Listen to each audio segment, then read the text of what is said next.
Good afternoon, ladies and gentlemen. As I said earlier, I am the Carolina storyteller, Jonathan Phoenix, a local storyteller. Jonathan! Huzzah! Thank you, ma'am. And I'm going to be here telling some folklore and legends. So I want to start off with one that I don't think many people have heard. See, during the Revolution, the British and the Americans were not nice to each other. And a lot of places around here, you start looking into the history of the American Revolution, you start seeing a lot of names that come up, like Higby and Bonham and Lawrence, just to name a few. All these towns that you know around here, where you go through and you drive through a town, and you start looking into it, well, those towns are all named after either patriots or Tories that fought and probably died in the Revolution. But this story's about a tree. Any of y'all ever been to Lambertown, South Carolina? Nobody's ever been to Lambertown? So if you go down Highway 17 here, 17A, towards Georgetown, when you turn into Jamestown, you get on Highway 41. And then you turn on what's called St. Nicholas Road. There is a little, small, blinking, missing town there called Lambertown. Now, it is home to mainly the Lamberts and Nesbitt's and Johnsons, but it's also home to the old hanging tree.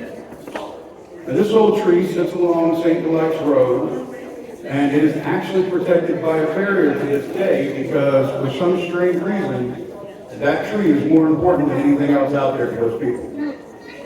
Believe it or not, I was a firefighter in that area. We had a car wreck one night, and people ran to check on the tree before they ran to check on the patient in the car. I do not kid you with this. But the story about this tree is very interesting because you see, back during the Revolutionary War, the British that was the main road from Georgetown to Charleston. You couldn't go down Old Kings Highway, because if you went down Kings Highway, you'd come into Mount Pleasant, and there was a huge river that had to be crossed by ferry. So if you wanted to go by road, you had to go down to what is now St. Nicholas Road, what we call 17A.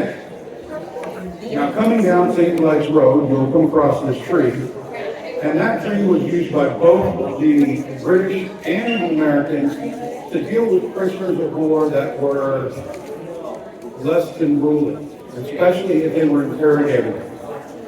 So our story comes in of a man named Higby. Now he had been captured by the British. He was one of Francis Marion's men, and the British gave him a choice. He could either tell them who Francis Marion was and give up Francis Marion, or he could hang himself from the tree. So they gave him the rope, he climbed the tree, and he jumped off the branch. And as he's sitting there, they start to see horses and a carriage galloping up the road. Now they think for sure it's Francis Marion coming. They've already done what they needed to do. This guy is hung. So the British troops and the captain hauled out of there because they thought they were outnumbered. They left Higby there, dead, hanging. Well, about an hour or so later, they sent a scout out to check and see if he was still on the tree. And the scout goes by, and he goes past the church, which is right there in front of the tree. It still stands to this day. And sitting there on the steps of the church, just like I'm sitting here now, holding what looked like a bottle of some kind, was the ghost of Mr. Pinkney. Rope still around his neck, just sitting there, drinking. The scout freaked out, returned to his captain, told his captain what he saw, and the captain didn't believe him. So the captain sent another scout, and the scout went up there, didn't find anything. But 2 days later, another scout in the area looking for Francis Marion saw him again near the same exact church. This happened 3 or 4 times where near that church they would see Mr. Pinkney. They swore that the ghost was there. The Revolutionary War ended. The British lost. People that were once enemies had to kind of give up the hate. They had to give it up. They had to stop fighting. It was over. War was done.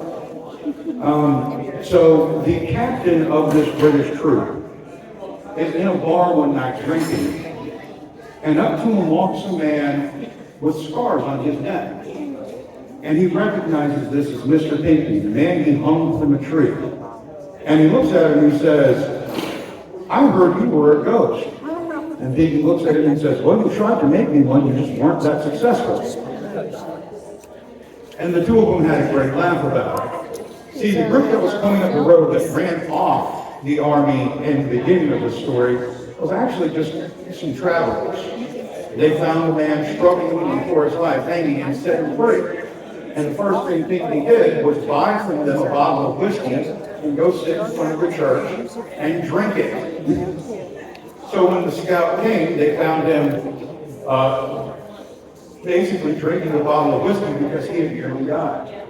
And every time he was by there, a scout would see him, and they would never attack him because they were sure he was a ghost, even though he was very much real. Which made it easy for him to spy the French Canadians, because all they would do is run when they saw him. That hanging tree is still out there on that road today. Now, the branch that they used that went across the road that Samuel Pinckney was hung on no longer exists. The branch had to be cut off because an 18-year-old ended up clipping it back in the 1970s. The tree was used up until the 1920s for hangings. And it still stands in Lambertown. So if you're ever on your way to Georgetown, don't go through Charleston. Take the back way, go down St. Elias Road, and you will see the hanging tree sitting on the left side of the road with a nice barrier beside it. And you can still see the hole where they cut that branch off that used to go across the road. Story. What I love about that story is that it joins two areas, because that hanging tree was originally in Berkeley County. It's in Georgetown County now. Berkeley County used to be a lot larger. Berkeley County used to go all the way up to Georgetown practically. It used to go all the way to the ocean. You know, Lambertown was part of it. Sand Pit was part of it.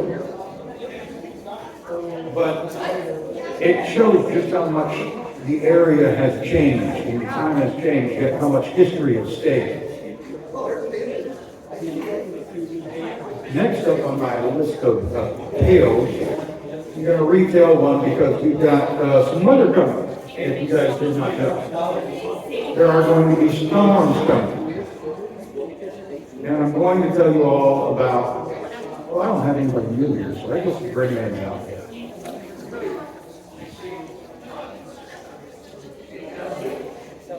No, I'm going to tell the great man now. So there is a house on those islands where I grew up called the Pelican Inn.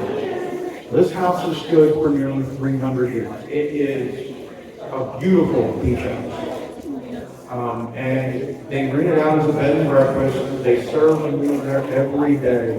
They have a wonderful stew, a wonderful shrimp and grits. But if you're going to be eating at the Pelican Inn, I want to tell you right now, you will not be eating alone.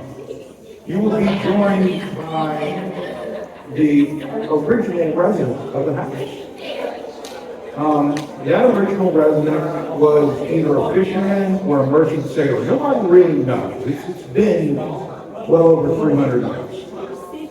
But at the time, he packed up to go on a trip, him and his crew. They set sail out towards the ocean, and they came across the hurricane. And not just any hurricane, a huge hurricane. A monster of a storm. And their ship was sunk. So he did the only thing he could do. He went back home and told all of his family and his friends about the oncoming storm. Now you might have noticed that I said that he was out in the middle of the ocean, there was a hurricane, and his ship had sunk. But he still showed back up at home to tell them this before going back into the ocean and vanishing.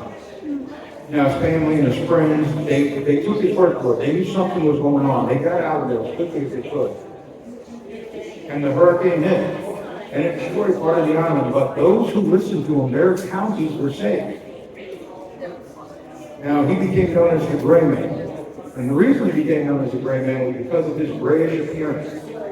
And the fact that every time a storm would come through, the Gray Man would appear from Savannah all the way to Cape Hatteras.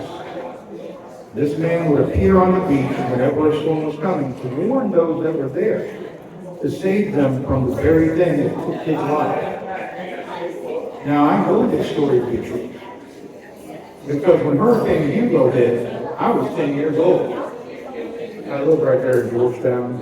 We've been on the beach. I loved surfing. We only got 4-footers up there. Hurricane storm surf, we were promised 16. My cousin took me out there. We were going to go surf these waves. And lo and behold, we see this man in gray right down by the pier walking. Now, about 10 minutes later, I get stopped by the police and we get escorted off the island because he's been evacuated. They know the storm is going to be bad. And Hugo destroyed that pier and split the island in two right there. It was horrible. As we're getting loaded into the car, somebody says, they done spotted the gray man down by the pier. We got to get out of here. This is going to be bad. And they took us off of the island, and sure enough, Hugo came through and destroyed most of that island. But the Pelican Inn still stands to this day. So, if you ever want to meet the gray man, you've got two choices. You can wait for a hurricane to come and stand on the beach. I would not recommend that. You might have to wait around. Or you can visit the Pelican Inn in Colorado. Have yourself a lovely meal and sit down and talk with the guy who's going to be about hurricane. Hello.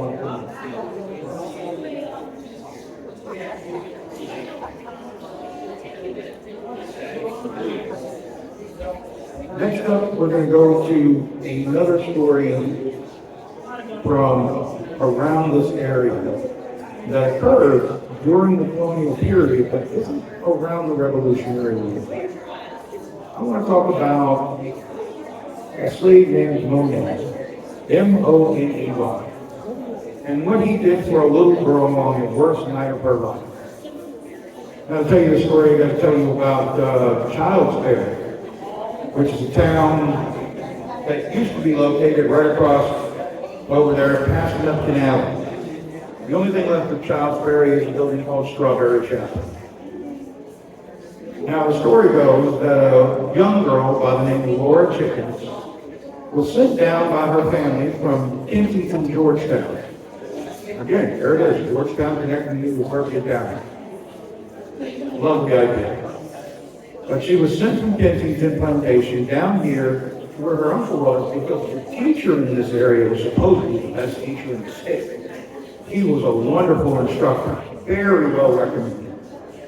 So the Chickens sent their child down to be taught by this man. Now, Laura Chickens was an only child, and she was the only child of a very wealthy plantation-owning family. So Laura Chickens was a little unruly, is the kind word.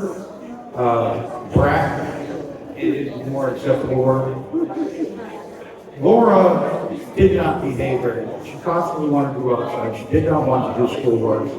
And the schoolmaster finally had enough. He took her outside and he chained her to a tombstone and went back in to continue his class. Now, his intention was only going to leave her out there for a little bit, but he forgot about her. He left her there, not just through the rest of the school day, but through the night. In comes our hero. There was a slave named Monet. Now, Monet lived at one plantation out in Jonesboro, but he had a sweetheart at another plantation. So at night, he would sneak out, which was very, very illegal, and basically could get him killed, so he could go see his sweetheart. But he'd always go back. He was very obedient. This was the only thing that he ever did wrong. But he wanted to go see his sweetheart. So that would mean that he was traveling back through what was considered a very haunted area by the local culture in the middle of the night. So as Monet is coming back through, he would carry with him a little board that had a face cut out on it and a light inside. Not a pumpkin board, so it's not necessarily jack-o'-lantern. We all know that's what it is. Now, this board was supposedly to ward off the evil spirits. And as he's walking back on this particular night, he starts to hear these moans, these cries, and these screams. And then it goes silent, and then he just hears this sobbing, like a little girl. Now, he knows that superstition tells him he should probably run. But at the same time, he doesn't want to leave the little girl out there. So using his thing, walks over it, fearing for his own life, and he finds little Lord Chickens chained up and locked to this tombstone. And Moni's got no way of getting his chains off, or no way of setting him free. He could run to his master, but it's going to risk his life. He could run to somebody else, but it's going to risk his life. Or he could stay there with her and wait for somebody to come and try and save her. So that's exactly what Monet did. Monet sat with Laura Chickens for the rest of the night in that graveyard, just the two of them, with only the light from his gourd. She passed out, and he stayed there by her until he died. In the morning, he realized she wasn't waking up. He was worried about her. So then he ran and got her, and he told his master what had happened and what he did. And the master, of course, went with him to find the girl. They set the girl free, took her to her family, and it was at this time that the schoolmaster remembered, oh, I locked that little girl next to a tombstone. She's been there all night. I better go do something about it. And when he got there, he did not find Lord Chickens. He found half of the town waiting for him. And have you ever heard of the term drummed him out of the city? They literally drummed this man out of the city. Lord Chickens lived to be 80 years old. But unfortunately, that night of her life, she suffered a stroke. And so she spent her entire life without the use of the right side of her body. Nobody knows exactly what happened to poor Laura that night before Monty died. But they do say that had it not been for a slave named Monet, little Laura Chickens would never survive that night. Well, I think it's going to be interesting today, folks. I appreciate you guys listening. I appreciate you guys all being here.